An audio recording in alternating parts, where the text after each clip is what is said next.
That's a really good question.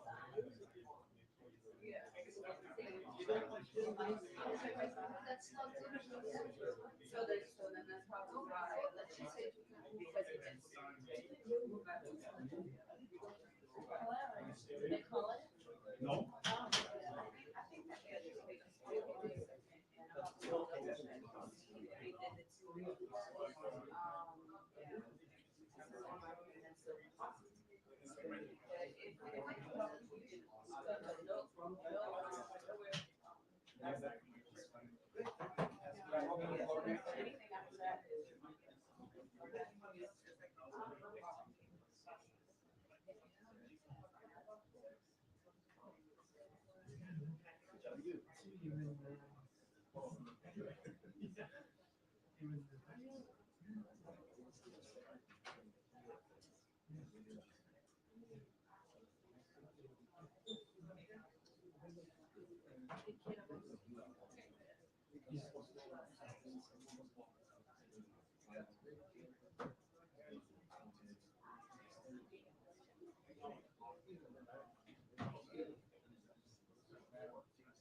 that, I can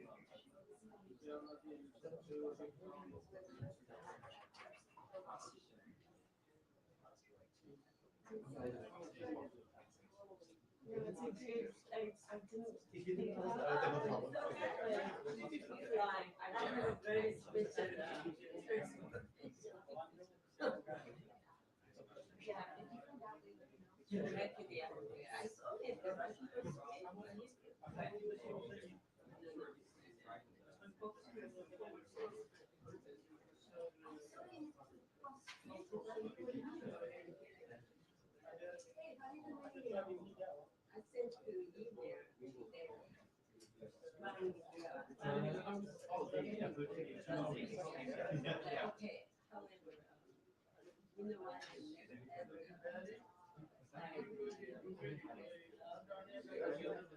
now I got.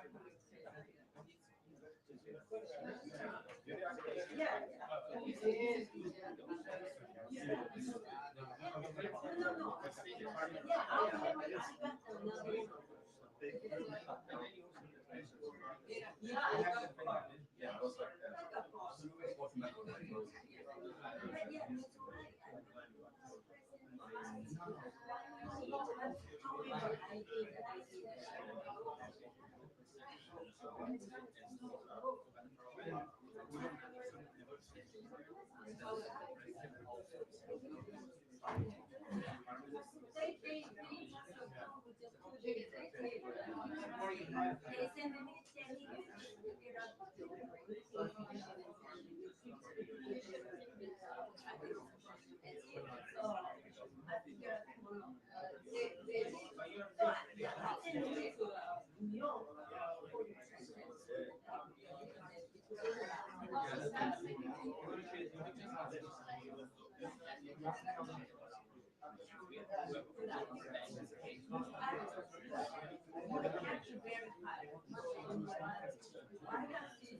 could be a test for this state before my fire. Behind before my that's my yeah. So how you did it?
They just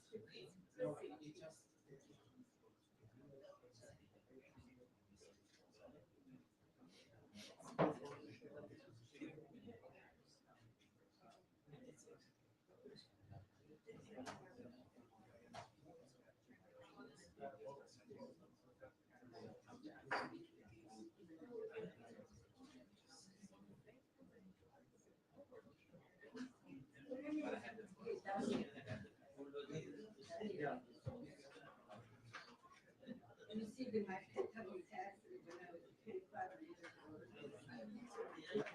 I saw the cat. I saw the cat. She does laugh. That is good picture. This is a stage.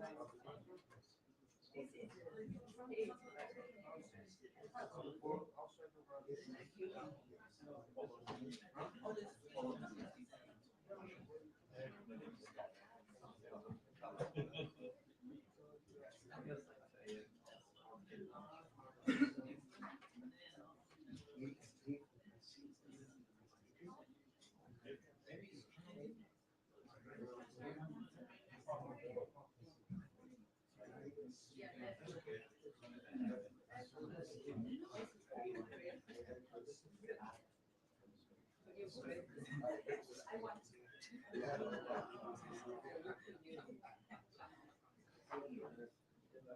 I will show you. Yeah, that's what I told about her. She said, is she down?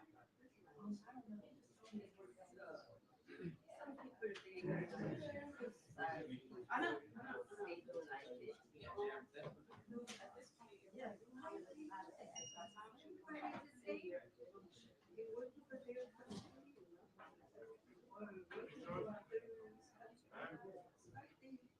So bad about when you go to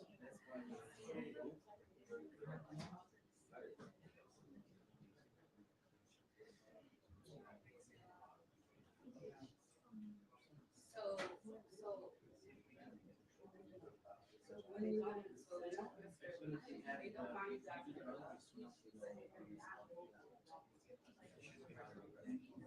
Yeah, that's still not her first name, but yes. But yeah, I know guys.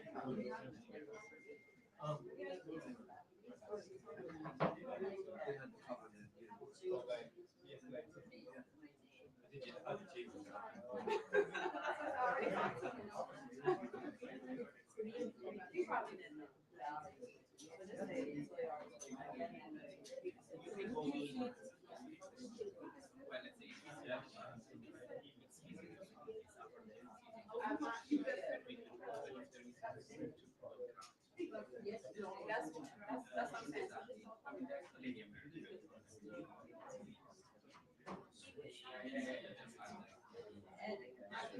Okay,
it was tiring. It was, oh, I didn't go to that. I left before that. It was, the whole thing was newsy, even without going to the post.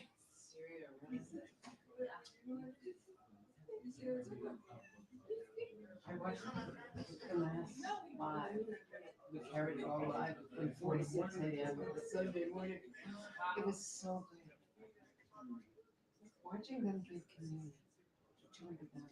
I mean, they should recognize our voters or something. They know what they do.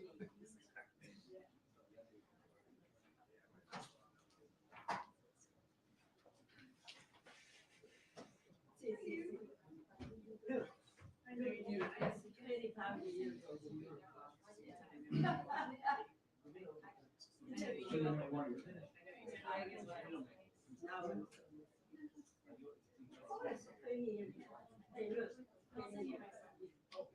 Now it's a 25-year-old. Very cute, or that? Yeah.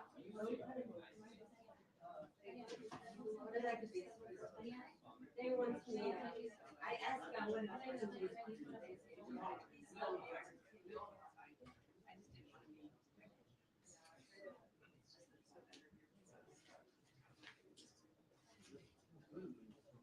Hey, Tammy.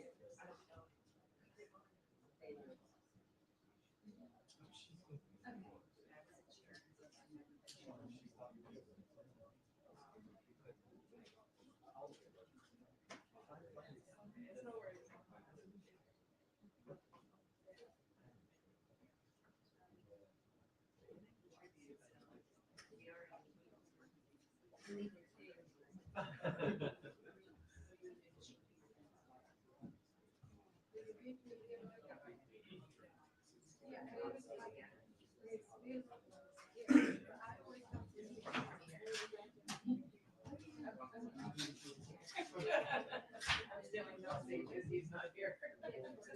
Huh?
Hi.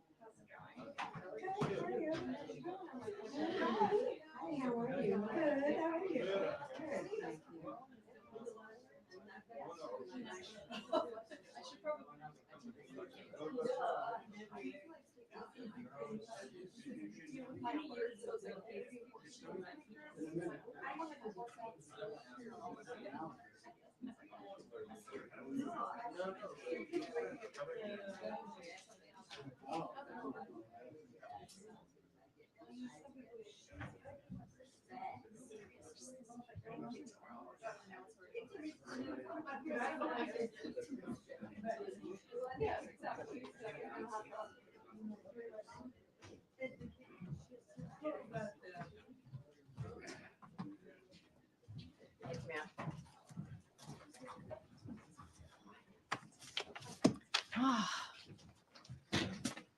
I missed you. I did. I missed you. I don't know. You could not have missed me because of Tommy Pigott. Thank you for taking care of him, being nice the first day and not so much the next day.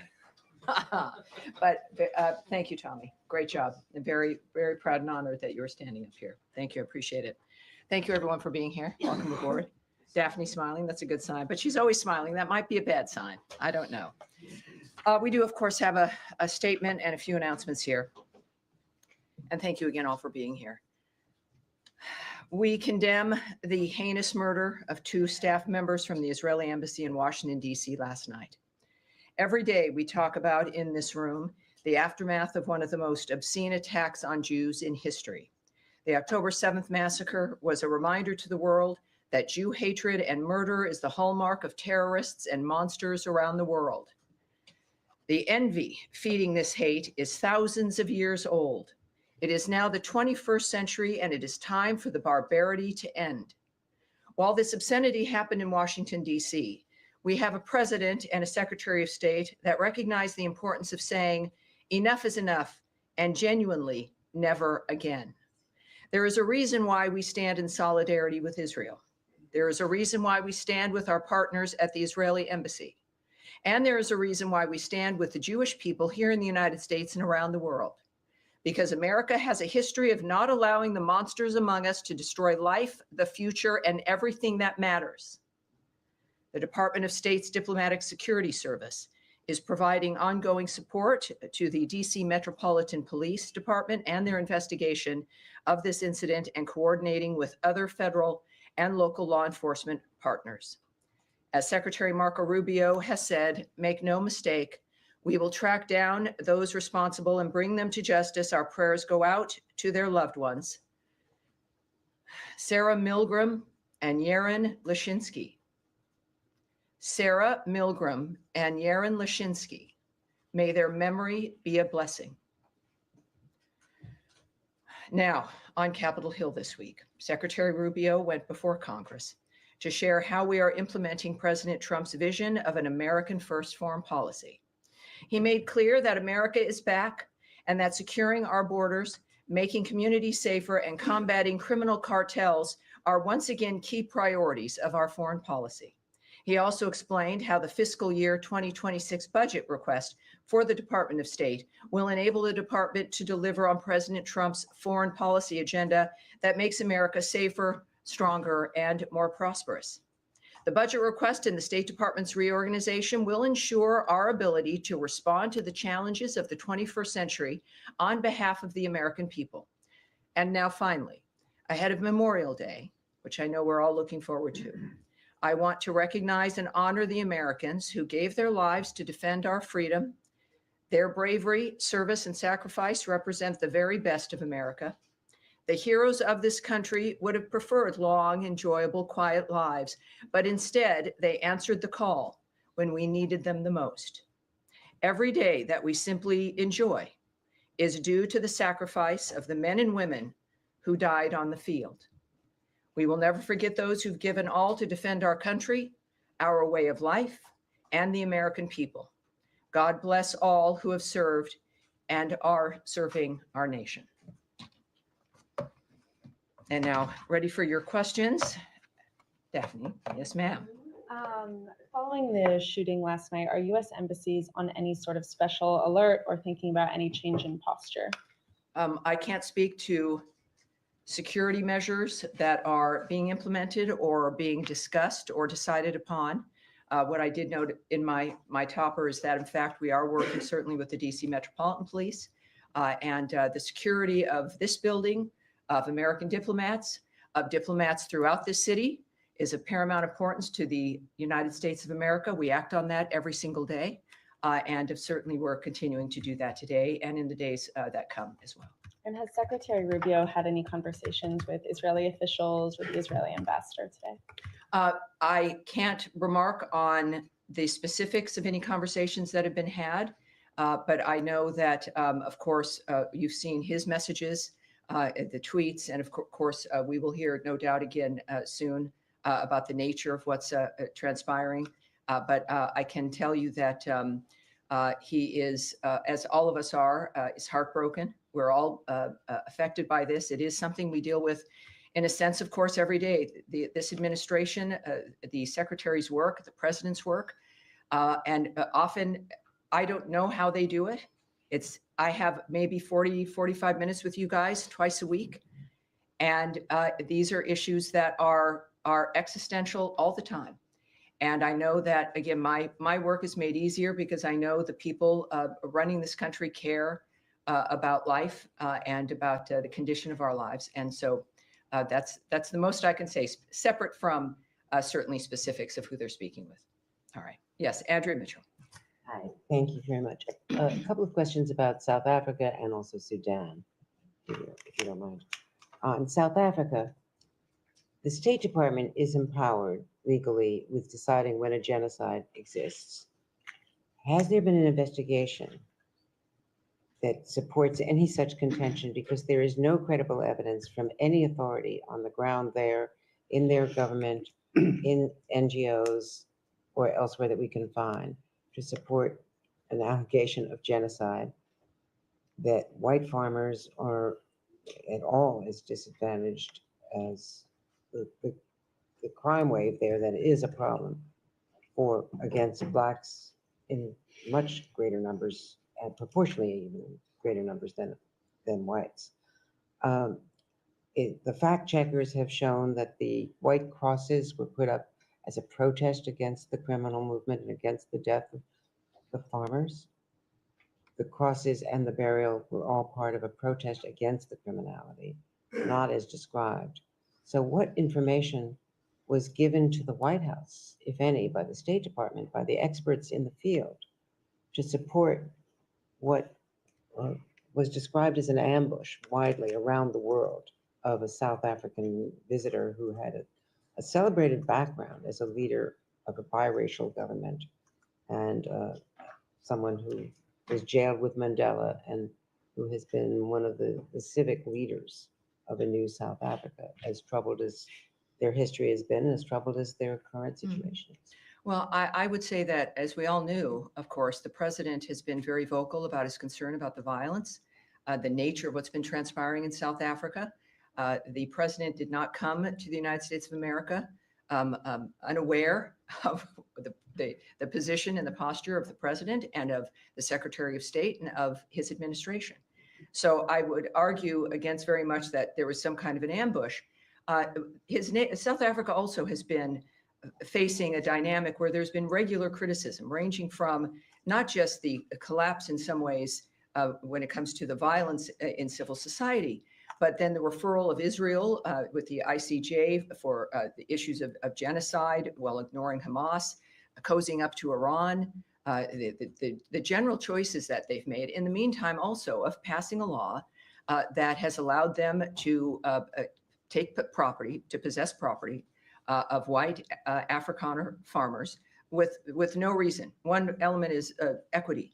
And so when you're passing laws like that target a group, ostensibly sending a message to the population that these people have a price to pay, there's something that they need to be doing, that they deserve to have their land taken, combined with the chance of kill the Boer, the massive rallies where encouragement of violence is prevalent and is at the core of it, in addition to the associations South Africa and its president have chosen to make, like with Iran and their actions against Israel, it creates a picture that is worthwhile having a conversation in the Oval Office. And that is, I think, it is the transparency of the president.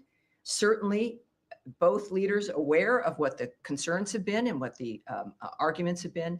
So I don't think President Ramaphosa was somehow surprised or shocked at the fact that we have an honest man who's in the White House, who's spoken and continued to speak about violence and the trajectory of South Africa. Well, what I'm just suggesting is that the facts matter with the credibility of the president, and that as it was explained in the Oval Office, and it has been explained elsewhere, that is a minority party, a protest party that is legally permissible, but that the white agricultural minister said in the Oval Office, that's why we joined the coalition, to make sure that they didn't get into the parliament, that they don't have power. They've been, Well, in opposed. the nature of the weeds of something like that, where that individual, you saw also the larger video of the thousands and thousands of individuals in a stadium framework. And I think that what Americans in the world and what South Africans see is a movement and an attitude that is not only not punished, but reinforced, but Andrea, reinforced with a law that says, oh, those people that you're calling to have be killed, yeah, let's take their land. Who does that? Who does that in the midst of that environment? And I think that when we think about, I'm not certainly going to get ahead of the president. President Trump is someone that the world knows, says what he thinks and acts on what he thinks. But I think that it was very clear, and he's been clear, as has the secretary, about the problems with South Africa, the nature of the signals that it sends, the quality or lack thereof of life, the fact that we have taken in refugees, very basic standard of looking for asylum. They've met that standard, and it's more than just complaining. It is about acting and finding an element where we can make a difference for those people. Taking of the land, first of all, it's with judicial review when it has happened. It's not. Now, let me not correct you right there, that- Andrea, and then I'm going to move on. This particular law they tout has not even been implemented yet. That's correct. So it's not about judicial review. The law, if you have a judicial review of a law that says there is no standard, well, then you'll have judicial review of no But standard. they have not taken All right, the land. but this, and it is in part, I would argue, because of the global attention that has been placed on them because of President Donald Trump's attitude, his comments, and bringing attention to that framework in general. That is why that hasn't been acted on. And I will move on. No, but I think I've been clear. Yes, Matt, I think you have probably something to say. Tammy, let me just. Yeah, Andrea, you've had 4 questions. I've answered them. You've asked in depth. We are going to move on. Yes, sir. I'm sure others might have the same sort of question. Thanks. Yes, sir. Thanks, Tammy. Two, I think, should be quick ones on sanctions. One, can you just explain the discrepancy or apparent discrepancy between what Secretary Rubio tweeted last night on Venezuela sanctions and what Special Envoy Grinnell said? The Secretary saying that the Chevron waiver would not be extended, and Special Envoy Grinnell saying it would be. And then just secondly, on Syria sanctions. Sure. Just what's the status of the relief that the president promised last week? Thank you. Well, I can tell you that the secretary he put up a tweet making it clear where we stand on Chevron, which is a license, which is due to expire in May. And what I will speak to is not what others have said, but certainly the people who are in charge of the nature of what we're doing. And that is Secretary Rubio making it clear that that license is going to expire.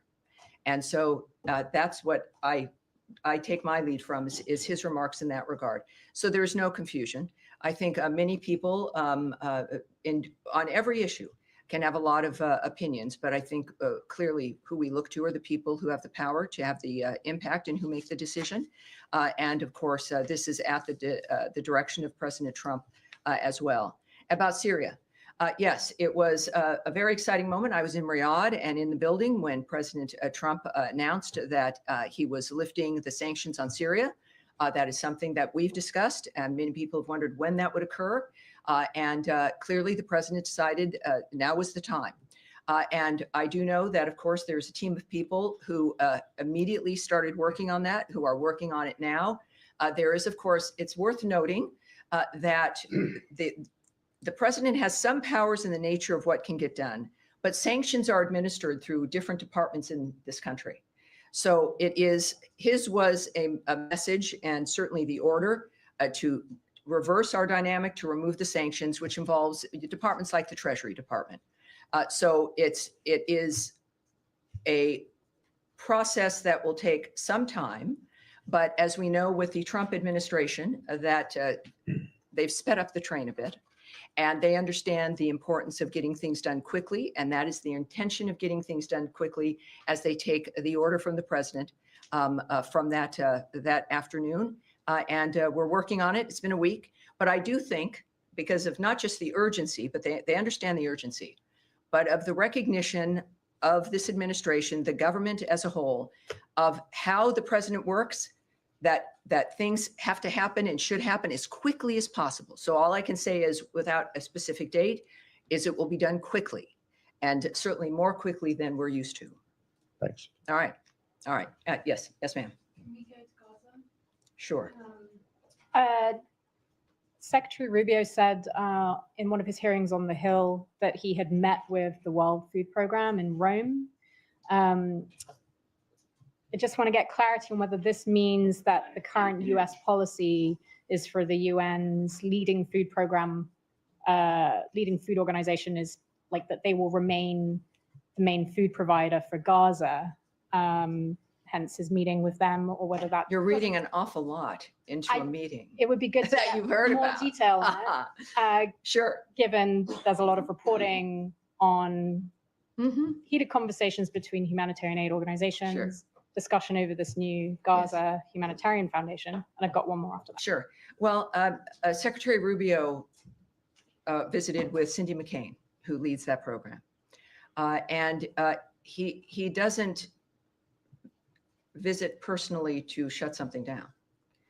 It was, from what I know, a very good meeting. I cannot share the details with you, as you might imagine. But I think that regularly we should view the nature, and certainly after the rhetoric the secretaries used and the actions that the State Department has implemented when it comes to our continuing commitment to life-saving aid around the world, and certainly food aid, is that I would have expected, since her office is in our embassy at the Holy See, that is a meeting that should have taken place and did take place. And I'm looking forward to the nature of, that kind of a conversation and what can come from it. And we'll see. But it was, that entire visit was very good. I think certainly we went to the inaugural mass with the Pope, but overall it was a recognition and a commitment, seeing this from the secretary, being there as he is a practicing Catholic, but also knowing how each part of his work mattered and also was implemented on that trip. The nature of what the importance of Italy, the importance of the Vatican, the importance of faith, and the nature of his work in the process. And of course, that meeting was part of that work. So it's just part of looking at options. I'm not going to speculate or guess. I'm a little psychic, but not enough for that to answer that specifically. A little psychic, but So what can you? well, nothing you want to know. But it's don't speculate on that. But I do think, because of the speed in which we work, we will all see the intention of the secretary, the nature of what's happening with the World Food Program, and under certainly the leadership of Cindy McCain, and what her intentions are as well. So Okay, we're just looking forward to quickly it. related- So you had some more. You had Sudan. Just one on Gaza Yeah. as well. Oh, Gaza, This, yes. Gaza Humanitarian Foundation. Sure. There's reporting about private security that would be used for this new foundation. I just want to understand if this administration is okay with private security personnel for a foundation like that, presumably of which they'll be armed, going into Gaza, and presumably some of the personnel for that private security would be American citizens. Just want to understand Presumably, what the watch out when you stance use is the on— word presumably. Watch out. I mean, looking at other private security firms and what they do, and some of Well, us I work think with them. that, yes, it's good that you're concerned about security. We all are. And that's been one of the problems we've had with Gaza, is the ability to move food aid and medical aid through an arena that is not thinking as you think. They are not concerned about safety. It is about terrorists who've been keeping food aid and medical aid from the people of Gaza. And that has impacted our ability to move all that aid, the aid that we've wanted to move through, that we would do only when it was safe to do so. So our concern has been constantly about safety and what we could achieve in that environment. That's the point of ceasefires, is to have safety. So I would, with that being a standard, that we will support having things move in if it can be safe, that having a security service is important. I think we all would agree. I won't get into the details of how it's being managed, but because that's the Gaza Humanitarian Foundation, which is private and operates on its own. But clearly, when it comes to what one of our core elements was, which is that we support all of this, if it can be moved in safely and securely and without falling into the hands of terrorists and the people who are causing death and destruction in that area. It seems like they've structured something that can manage that is the equivalent of something that we can all agree on, and they're moving forward. So that's the story, is that we've been able to do it, we being humanity, that it's something that all of us have wanted to see, which is a So movement if of they aid. use private security, You need to call them. they're in support. When we speak about private security, what I look at as the story is that we've managed or expect to manage a security that gets food and medicine to the people who all of you have wondered about whether or not they're going to get it. That's my story. And that's the story of humanity and the people of the Gaza Strip. Yes, sir. On Iran, Mr. Witkoff is meeting with Mr. Arakchi tomorrow in Rome. Both sides have been stressing on respective positions in the past few days regarding enrichment. Do you see a chance to have a path forward towards compromise or not? And if I may, a second question. Can I answer that one so that we can, and then I won't lose you, don't worry. Thank you. It's like we're on a slide, you're hanging on. Yes, what I can say is that we've made it clear on every project we're working on, certainly including Russia and Ukraine, that our involvement is really because we feel we can make a difference. And that's why we do it. This additional meeting, certainly the fifth round of the nuclear talks, would not be happening if we didn't think that there was potential for it. And so I would say that clearly we believe that we are going to succeed. We've also been very clear on some basic things, like they're not going to have a nuclear weapon. They've been very clear, most of our leaders have been, who've spoken on it, that this is about no enrichment, and the Iranians are at that table. So they also understand what our position is, and they continue to go. So we feel something's good enough for us to continue this work. Second Yes, sir. question. Secretary Rubio this week at the Senate Foreign Relations Committee said that the past four meetings have been focused on enrichment only. So other issues like the Iran's support for the proxies, which is like a concern for the regional countries, are those issues going to be discussed later on, or are they going to be part of another round of discussions? Well, I'm not, again, part of the negotiating team, won't discuss what might be the plan. But just like an issue of needing a ceasefire before you discuss what the land is going to look like and what the nations are going to be doing after the fact, there's points that you have to get to before you discuss elements that might not even be a factor if you can't get to the bright line that allows us to move forward. And that bright line has been enrichment, certainly not getting a nuclear bomb. And those things have to be addressed. I say this because that's what I've seen them do, and being very specific, which is fabulous because nobody's guessing at what the goal is. But of course, considering the generational issues involved, this is, and the president has said this about everything he's worked on, with the generational issues involved, that these cannot be solutions that last 6 months or are able to be broken in 18 months, or in 3 years, you know, your 15-year-old is suddenly pulled into a war because now they're 18. That these have got to be enduring, fundamentally changing arrangements that only Donald Trump can bring because of the nature of his attitude, his vision, and because of the support of the American people understanding that this was a factor. So I would say, well, I'm not going to go on from that. I think that'll be it. Yes, but yes, go ahead. Hi there. The U.S. sent some migrants to Djibouti, and I'm wondering, are you in negotiations with Djibouti to accept these people, or are you still trying to get them to South Sudan, who say they won't take third country nationals? What's the State Department's role in this? Well, we know that, of course, the Secretary's been very open about the fact that we are negotiating with a number of countries to facilitate the deportation of people who are here in this country illegally. I can say also, as the Secretary has noted, that we remain unwavering in our commitment to end illegal and mass migration and bolster America's border security. I won't discuss the diplomatic conversations, which clearly is part of this framework, with specific countries here.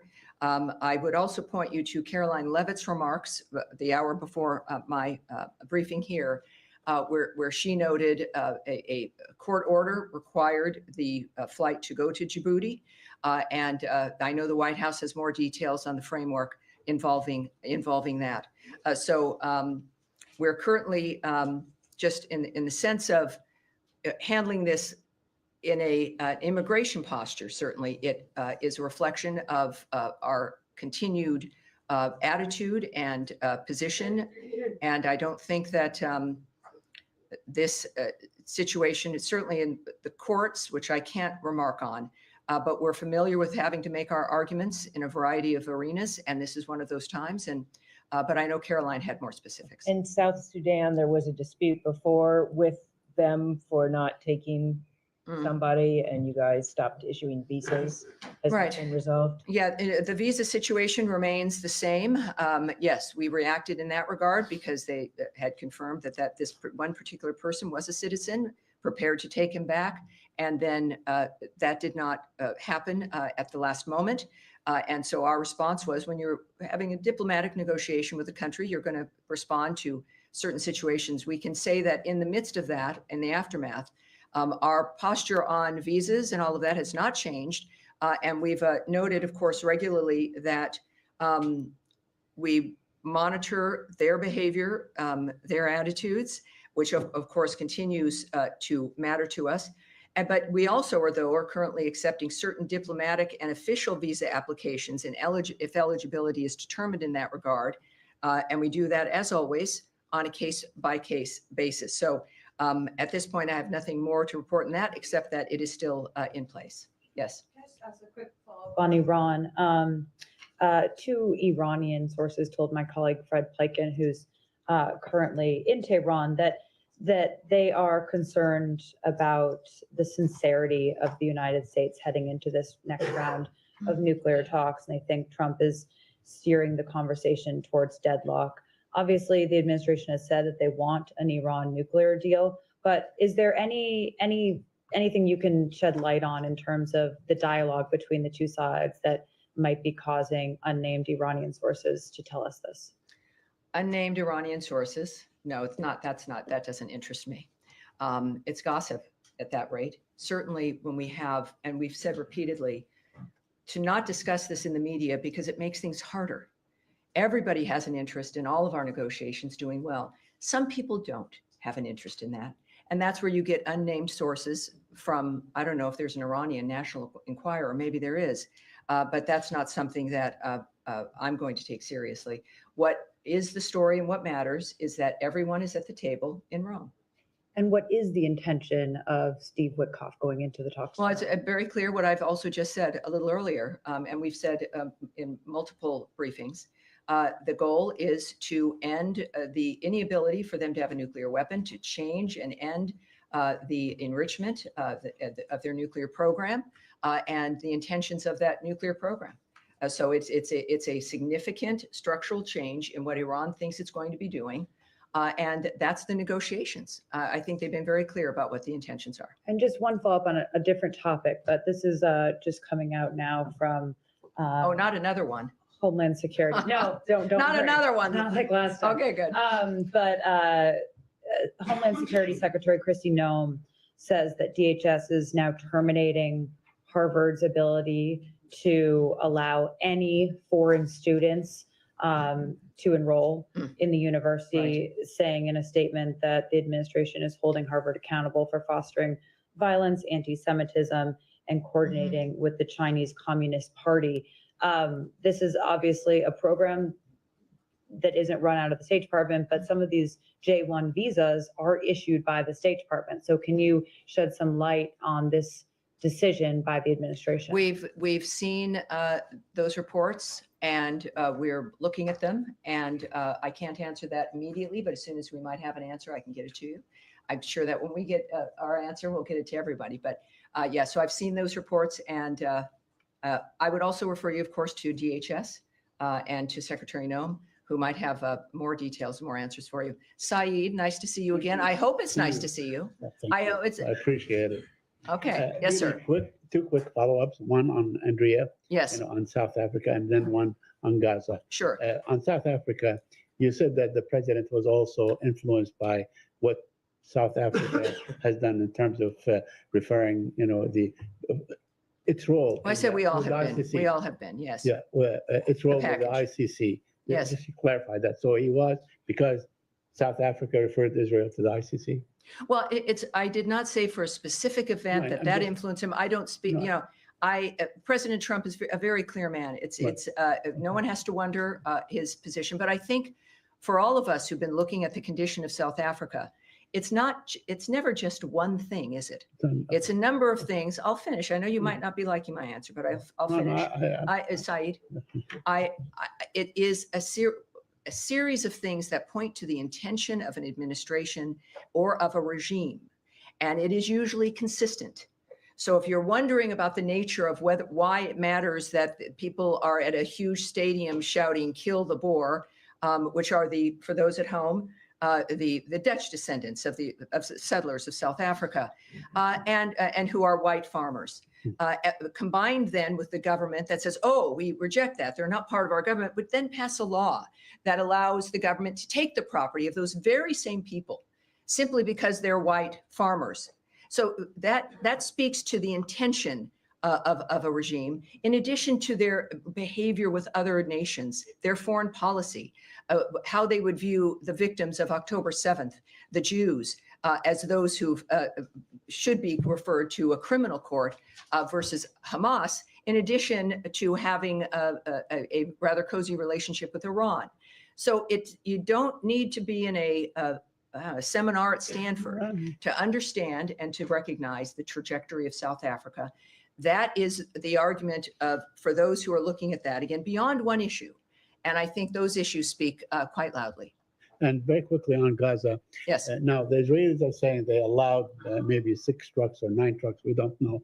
And international agencies say no trucks were allowed in. Could you clarify if you have the information? Have any trucks been allowed in? The number of trucks, if you know the number, and so on? And what's next in terms of figures and numbers? Well, I won't share numbers with you, but what I can tell you, and you know this, having covered the situation, Right. that Israel's been honest about the nature of what it's been doing and why, as it fights for its security and in its own defense. There's, if you're getting a report from Israel about the nature of what has moved into the region, I would suggest that you should take that report seriously. I think that everyone knows that the eyes of the world are on that region. And at the same time, the story is, what I would argue, is, as opposed to the numbers, is the fact that aid is moving in to Gaza. And it's interesting to me, Saeed, that is something that I've talked with you, and we've even had some sort of fights about. And that isn't something that has been recognized, but I'll do that recognizing. And that's what the real story is. Yes, sir, in the back. Yeah, thank you, Tammy. British delegation led by Karachi Prime Minister Mr. Barzani is in town. They have signed 2 energy deals with the US companies valued at $110 billion US. These 2 deals have been rejected by the Iraqi government. I'm wondering if you have any comments and reaction to that. And do you have anything to share with us about his scheduled meeting with Secretary Rubio tomorrow? Well, I can tell you that we were pleased to see Prime Minister Barzani sign massive deals with U.S. companies to expand natural gas production in the Iraqi Kurdistan region, which will help Iraq harness its own domestic resources to become energy independent, which we've, again, talked about. It's really great. We've talked about these things. Often I can't give you answers. We don't know when it's going to happen. And then to be able to report to you that it has happened. And that is a key administration priority. And being energy independent is obviously a major national security issue. So these deals, I think it's like over $100 billion. And yes, and that's what we've all been working for. So we support these deals, and we have encouraged Baghdad and Erbil to work together to get gas production to commence as soon as possible. At the same time, we have, of course, the declaration that these are null and void, right? Yeah. Now, this is the kind of shenanigans that can be a problem. But we also know that, I'll give you a sense of our relationship with Kurdistan. The Kurdistan Regional Government Prime Minister and his visit to the United States signals our desire to strengthen the U.S. relationship with the Iraqi Kurdistan region. And as you've noted, Secretary Rubio will meet with KRG Prime Minister Barzani to discuss expanding trade and investment between the United States and the Iraqi Kurdistan region. He has also stated, Secretary Rubio, that we support the Kurdish autonomy and the U.S. companies doing business there, and urge the government of Iraq to respect this economic lifeline that is necessary to prosper and succeed. We believe that U.S., Iraqi, and Iraqi Kurdish interests are best served by having a strong and resilient Iraqi Kurdistan region within a sovereign and prosperous federal Iraq. Thank you so much. All right. Yes, sir. Yes. Issue. Well, I won't have much more, but you're welcome to do You it. deferred to DHS, but in a Sure. bigger picture, presumably the United States wants to attract the best and the brightest insofar as foreigners, students, immigrants. And these top tier universities are one of the most prominent ways to do that. So do you think prohibiting Harvard to enroll foreign students kind of gets in the way of that goal? Well, again, I can't speak to Secretary Noem's plans and strategy and her decision to implement this. What I would argue is that we have an interest as a nation, as President Trump has spoken to quite often, that we have an interest as a nation for these universities that are supposed to be the gold standard to actually deliver people who are educated and can function in society and on campuses that encourage a learning environment as opposed to one of left-wing activism, where you have individuals leaving the university level in this country as our rates are declining when it comes to comprehension and reading and a whole host of other things that it has to be more than just a label or a brand. It has to deliver results for the families that do pay a lot of money for it. And I think that there's a point, as you've seen, I think it's obvious from the Trump administration, with the federal money that flows into those coffers and the nature of the kind of talent. You can speak about foreign talent. Let's speak about American talent. You've got a wonderful kid who's done very, very well, and then you send them to Harvard and a kid comes home and you don't even recognize them. And they're definitely primed to be a fabulous left-wing activist, but they're maybe not going to be able to get a job. And so, this is a recognition and movement that universities around this country are recognizing that American families have standards. We spend money so our children can be educated in the normal function of life. And we get kids back who have not received the kind of education we expected. COVID highlighted this for many of us, but I think that this opens up a conversation, as it should, between the federal government and the universities that we rely on and have been proud of, that we deserve to be proud of them again. And if we're going to speak about who we rely on for the best and the brightest, there's plenty of American kids who also deserve to be taken seriously. And I believe that we can handle all of them properly. Yes, sir. Thanks very much. My question is on U.S.-India relations. Secretary of State Marco Rubio and President Trump both are very famous in India. As far as the U.S. policies are concerned, most Indians agree with. I hear you're pretty famous in India. Yes, I am. All right, keep My going. question is, Madam. Yes, sir. As far as terrorism against India, recently in the state of Kashmir is concerned, innocent Indians tourists were massacred. Oh, yes, we all know that. Yes, ma'am. My question is that as far as talking with Pakistan is concerned, India's Prime Minister Mr. Narendra Modi and also Mhm. Foreign Minister Mr. Jaishankar, which Mhm. both met with the Secretary Yes. Rubio and President. What they are saying is that as long as terrorism is continue against India, what they said by Pakistan supporters inside that they have training centers inside Pakistan. Well, here's what I can say, Talks, sorry. and this is, and I understand your point, and what has been a generational concern about violence and terrorism in that region, certainly with the troubles between India and Pakistan, is that there is a ceasefire. Obviously, we know that we're very close to a full-scale war erupting. And what's very exciting and heartening is that America's involvement and assistance made a difference in that stopping, and a ceasefire that has continued. But of course, within that, one expects, as the world noticed again, that has not been resolved, that the potential of having these long-term problems resolved has returned, and it is an opportunity. And the good news is that unlike some other regions, there's been a commitment to a ceasefire that makes, is that my alarm? I said, thank you. I should ask you to put on your alarms. It's like, all right, Tammy's done. All right, we're gonna have, we're good. All right, we'll have one more in the green jacket in the back. Yes, ma'am. Thank you, Tammy. Make sure her mic is on, just as she's in the back here. The sound here is. Two quick questions, two quick. Do you have any update on the peace deal agreement between Rwanda and the Democratic Republic of Congo, when we will see this peace deal signed?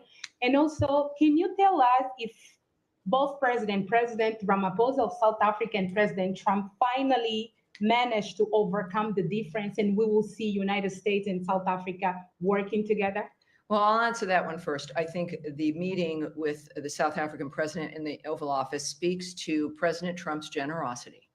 And the fact that any leader feels comfortable going to meet him, even with difficult conversations, and sometimes the problems that happen between two nations with different attitudes. So the fact that it's President Trump means, of course, there's always hope.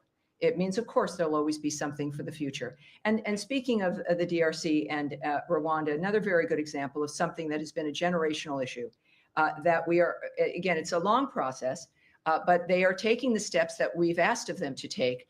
And that's also very promising. We can look for an update when it comes to what the new dates are and what else is expected. But what I can tell you is that continues. Another great change and dynamic. Sometimes, though, people forget and don't continue to ask, and I appreciate that you did, because there isn't any drama, because that things are changing for the better. So it causes less news, right? There's less interest. But it's worth following up as we watch these particular issues resolve, as, of course, the news is taken up by other issues. But this administration is committed across the board to peace and prosperity, and it seems the world's giving them a lot of chances to act on that. We do one more? One more. Yes, sir. My Italian friend right there. Two more. Thank you. Yeah, indeed, one is on about Italy, actually the Vatican. So I was there. Yeah, beautiful place. Beautiful place. Very moving. And there was also some conversation with Parolin, which is the Vatican Secretary of State.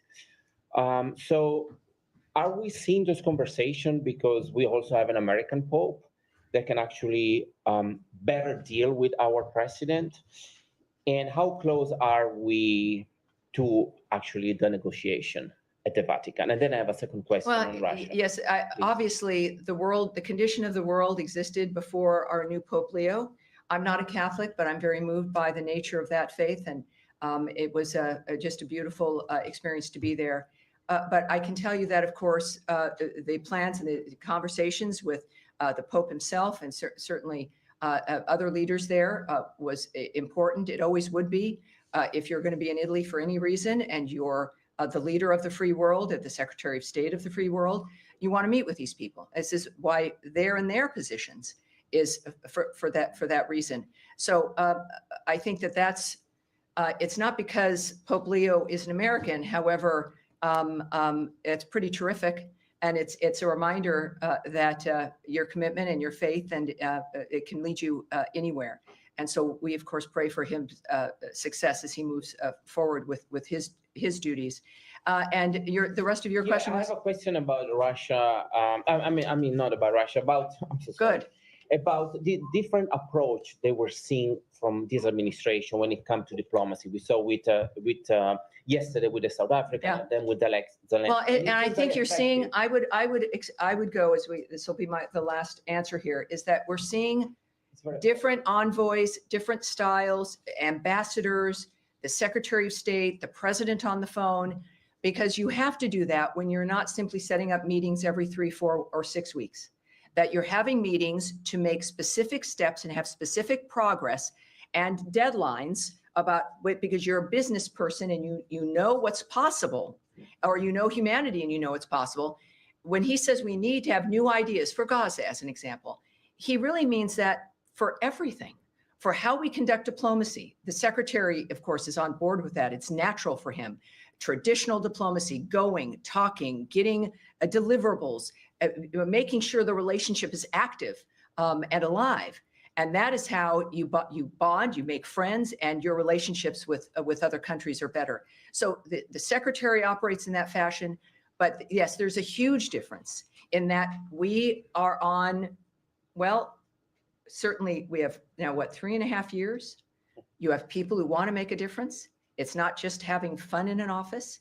It's changing people's lives for an endurable period of time, so that our generation, I'm seeing some younger people in this room, of course, always, but for our generation, my generation, that we can think we did everything we could and have had some success in making things better. That's the Trump administration. That will be its legacy. And it's an honor to be here. And thank you all very much. I appreciate it. I'll see you on what is today? I'll see you on Tuesday. The trip, it's like, oh my gosh. I thought I was waking up in a hotel today, but I wasn't. Thank you, guys. Thank you. Great to see you. Appreciate it. Oh, here comes Matt Lee.